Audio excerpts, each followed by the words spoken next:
Alright guys, welcome back to Formula 1 news. Mattia Binotto has revealed that Ferrari next year intend to build a car that's so good that they don't have to worry about strategy anymore. Is that actually the way to go for next season, or really should they try and think about how to improve their strategic departments? That is certainly what Charles Leclerc believes. Very much intrigued your thoughts in the comment section below. Hit the like button if you enjoy, subscribe if you're new as always. Good day for Ferrari though, a 1-2-3 at the final testing of the season for the new Pirelli compound. This is Fernando Alonso in his new Aston Martin. Well, of course, be a different Aston Martin next year. But what they've done here is taken off all the branding, right? Because Alonso is still, I guess, contracted to Alpine, so he's on loan to Aston Martin, even though he's going to be there next season. So he had to drive in an unbranded car. Looks kind of beautiful, right? I don't know. What do you guys think about this? Some cars, I think, look better with the branding and some look worse. But yeah, kind of clean with no logos, I've got to say here. This is the Aston, of course. Beautiful racing green. Now, well, first bit of news before we talk about that testing. Chinese Grand Prix to be cancelled. I think we've known this for quite some time. Even Kim Il-man said in his video today that, yeah, Chinese Grand Prix has gone, no chance it happens. So the rumour has it, it's not even going to be replaced, right? And there's going to be no Chinese Grand Prix. Kind of a shame. I do like the track, but as it is what it is, there's no Chinese Grand Prix, we believe, and they probably won't even bother replacing it, I think is the plan. So 23 Grand Prix next season. No France.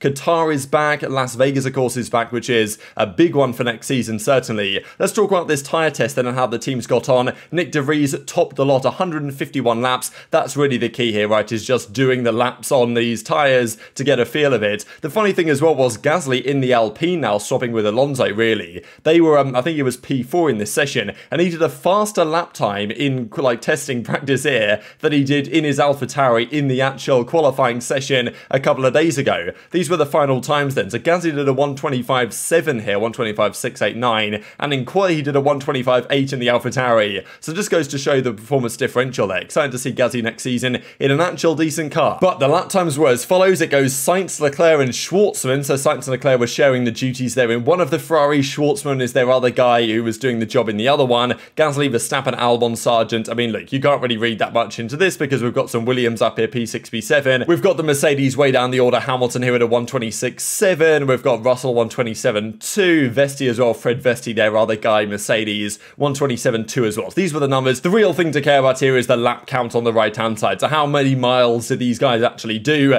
And you can see that most teams put in a good, 200 plus laps. You can see from Mercedes, for example, Hamilton did 67, Russell did 73. So that's what, like 140 plus Vesti with 124. So, 264 laps, something like that. So they want the data on the new tyres. Basically all teams along the same lines. But still, Ferrari P1, P2 and P3 on, their current car, but with next year's tyres might be quite an interesting thing to at least keep an eye on. Of course, look, we have no idea how good next year's car is going to be, and that's the crucial thing. Fernando Alonso, quick comment here on his kind of session in the Aston Martin, says that next year's Aston Martin will be significantly different to this year. So what does that mean in terms of what they're planning to do with next year's design? They took some inspiration, let's say, from the Red Bull car this year. Wonder what they'll do from the start of next season, and also this from Alonso. So I hope it works out from this move. I know that many people have criticised him. I totally understand his reasoning because, look, he didn't want to just be a seat warmer for Piastri in the Alpine seat. He wants to go somewhere where he's respected. When he signed, he reckoned he was 90% happy with his decision. Then when they started improving and actually were pretty good at the end of the season, Aston, he reckons he was 100% confident that he made the right choice. And then having driven the car and met the team, he reckons he's now 100+% confident that he's made the right choice. Hopefully it works out well for him. He's also said that he wants to stay for potentially 2 or 3 more seasons. He still wants to win a championship. He doesn't reckon next year will be the year for that, but he reckons that potentially the year after, who knows? Because Aston Martin, at least they've got high ambitions and high expectations that, well, he feels that Alpine do not necessarily have. So, yeah, he reckons he's happy to wait a couple of years to fight for a championship again, at which point he'll be like 43, 44, but, you can't rule out Fernando Alonso because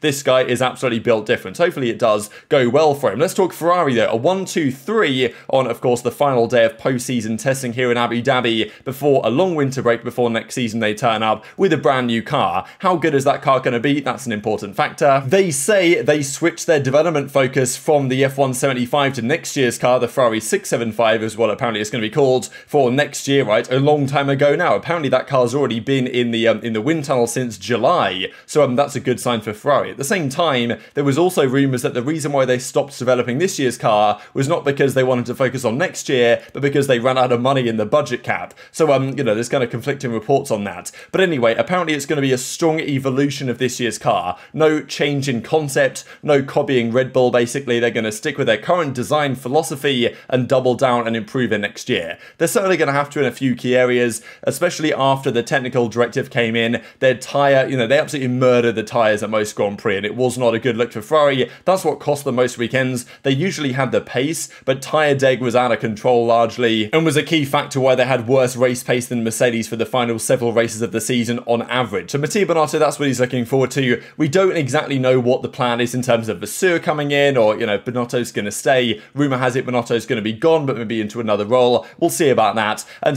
Mattia Binotto also went on to say here in this quote that, no one expected Ferrari to be competitive this year, which I don't necessarily agree with. I think many people came in thinking, Ferrari, after the last, in 2021, they clearly were focused on building a good car for the new regulations. I think people expected them to do a decent job here. They did a decent job, and Binotto himself surely expected that, because after Abu Dhabi 2021, he was like, look, we'll have fun next year, you will see, because we're building a good car. They did build a good car. They had the fastest car in qualifying, I guess on average of the season, really, because they had more pole positions than any other team. But yeah, still, in terms of race pace, not ideal, many issues, but also the reliability was a key problem for them towards the start of the season. That kind of screwed their season, to be honest. If they didn't have as many reliability concerns, or the grid penalties they had to take as a result, they might have had a better season than they did and beat Mercedes more comfortably. But Binotto has an interesting perspective on their plan for next season, because many have criticised his management of the strategic issues, not just strategic but also operational, putting the wrong tyres on Leclerc, telling Leclerc and Sainz to line up on opposite sides of the grid than they should have done at the Brazilian Grand Prix, and just many other issues. Yes, they got it right in Abu Dhabi, remarkably, but the majority of the season it wasn't particularly good. And that's where the questions have been raised. Why don't they actually just consider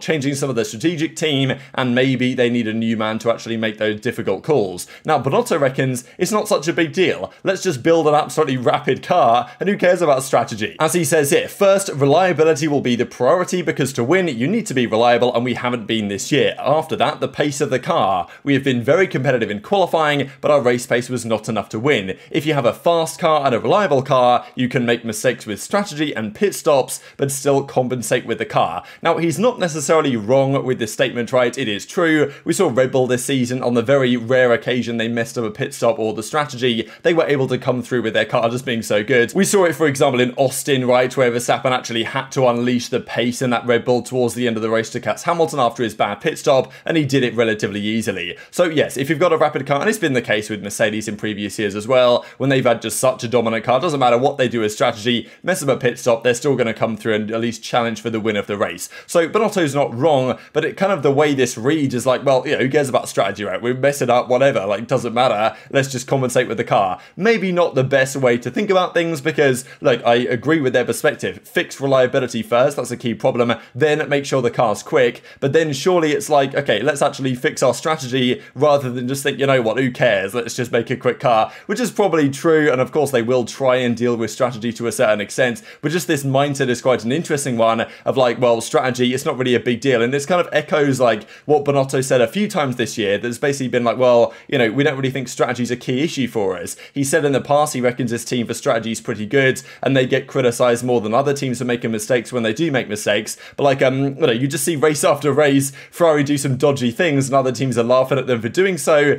chucking the hard tyres on, doing the 4-stop strategy or whatever they did with Leclerc back in Hungary. I think it was a 3-stop, but it certainly wasn't the way to go, and that's not been the only time that's happened. Leclerc had a tough time in Silverstone and Monaco, and plenty of other races as well this year where strategy was not in tip-top shape, and more than other teams, I would say. On average, yes, they get higher priority because it's Ferrari, but it is what it is. So is this one further example here of kind of Binotto trying to pretend their strategy isn't really an issue, or, are they actually planning to do this right? And maybe if they can build a rapid car, because apparently their engine is really powerful, but right now not particularly reliable. So we'll see about that one. Leclerc, though, doesn't seem to completely agree. He's been kind of asked about, what the changes he would like to see within the team, and he reckons, we showed some races, we didn't reach the right conclusions, we need to improve on that, so basically, change up the process to arrive at the correct decision. So Charles is not kind of resting on his laurels here and saying, you know what, who cares about strategy? He obviously very clearly wants the team to improve in that area as well. As it stands, he hasn't really commented on these rumours that Fred Vasseur is coming in for Binotto. As he says, so far it's just rumours. There's always some rumours at Ferrari, and even more so I learned not to think about these so much. I don't comment on them, especially right now. So we'll see about that. I wouldn't be surprised if there's some sort of dual team principal arrangement they do there. But also this to say, just as we close out here from, well, also the same interview,